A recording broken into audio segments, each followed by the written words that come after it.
آج کی ویڈیو میں سب سے پہلے بات کرتے ہیں کہ پاکستان تحریک انصاف کی جو جیت ہوئی ہے اور کپتان کی جو جیت ہوئی ہے، اور مخالفین یہ کہنے پہ مجبور ہو گئے ہیں کہ ہم پاور میں ہو کر بھی، ہمارے پاس سب کچھ ہو کر بھی ہم ہار گئے ہیں، اور کپتان اکیلا 804 ایک قیدی نمبر اڈیالہ جیل میں بیٹھ کر بھی کپتان نے ہماری جو منصوبے ہیں اسے خاک میں ملا دیا ہے۔ یہ کہنے پہ وہ لوگ مجبور ہو گئے کہ کپتان جیت گیا ہے، ہم ہار گئے ہیں۔ تو مولانا فضل الرحمان نے پاکستان تحریک انصاف کے قائد عمران خان پہ بہت بڑا احسان کیا ہے۔ اگر پاکستان تحریک انصاف کے لوگ اس بات کو سمجھے تو یہ بہت بڑا ایک احسان کی بات۔ اگر مولانا اس وقت حکومت کی باتوں کو مان لیتے اور پھر آئینی ترمیم پیش ہو جاتی اور مولانا اپنے ووٹ حکومتی ترمیم کے حق میں دے دے تو شاید یہ پاکستان تحریک انصاف کے لیے بہت بڑا سیٹ بیک ہو۔ تو یہ پاکستان تحریک انصاف کے لیے بہت بڑا سیٹ بیک ہوتا۔ اگر پاکستان تحریک انصاف کے لوگ اس چیز کو سمجھتے ہیں تبھی وہ مولانا کے پاس بار بار جاتے رہے اور مولانا کو مناتے رہے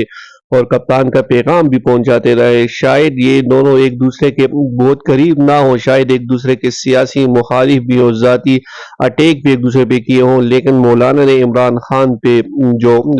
عمران خان کے ساتھ جو وفا نبھائی ہے، یا جو عمران خان پہ جو احسان کیا ہے، یہ پاکستان تحریک انصاف کے لوگوں کو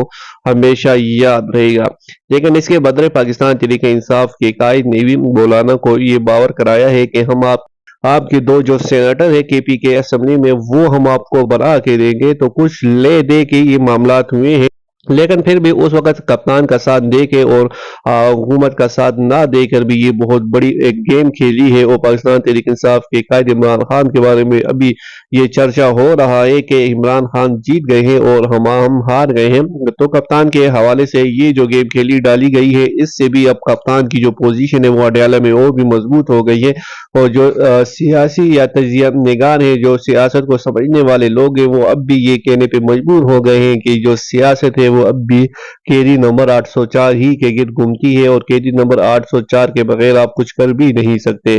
اگر مولانا اس چیز کا حصہ بن جاتے، آئینی ترمیم کا حصہ بن جاتے، تو پھر یہ پاکستان تحریک انصاف کے لیے سیٹ بیک ہوتا، اور نہ صرف سیٹ بیک ہوتا بلکہ پاکستان تحریک انصاف والے دنوں میں پاکستان تحریک انصاف کے لیے مشکلات کا سبب بھی بن سکتی تھی۔ اس حوالے سے جو ترمیم لائی گئی تھی، اس کے مولانا فضل الرحمان کی جانب سے انکار کے بعد، پاکستان تحریک انصاف کی کوششوں کے بعد وہ ترمیم اب واپس کر دی گئی ہے۔ اب یہ بہانہ بنایا گیا ہے کہ شہباز شریف کی امریکہ کی واپسی دورے پر یہ دوبارہ سے یہ کوشش کی جائے گی۔ ان لوگوں نے رات کو یہ کوشش کی کہ کسی طریقے سے اس کو پاس کرایا جائے، لیکن نہ ہوا، مولانا نہیں مانا۔ اس کے ساتھ ساتھ پاکستان تحریک انصاف کے لوگوں نے بھی کافی زور لگایا، جس کے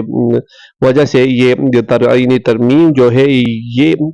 واپس لے لی گئی۔ آئینی ترمیم میں سب سے زیادہ نقصان پاکستان تحریک انصاف کو ہوتا، اور سب سے زیادہ فائدہ حکومت کی دو جماعتوں کو، پیپل پارٹی اور نون لیگ کو ہوتا۔ یہ دونوں ویسی ہی باریاں لینے کے لیے اب لائن میں کھڑے ہوئے ہیں، اور اچھے بچوں کی طرح یہ سب باتیں ماننے کے لیے تیار ہو گئے ہیں۔ ان کے لیے آئینی ترمیم ہو یا کچھ اور بھی ہو، کوئی معنی نہیں رکھتی۔ تو بہت بڑا سیٹ بیک حکومت کے لیے، اور عمران خان اس چیز میں اب فاتح ہو گئے ہیں۔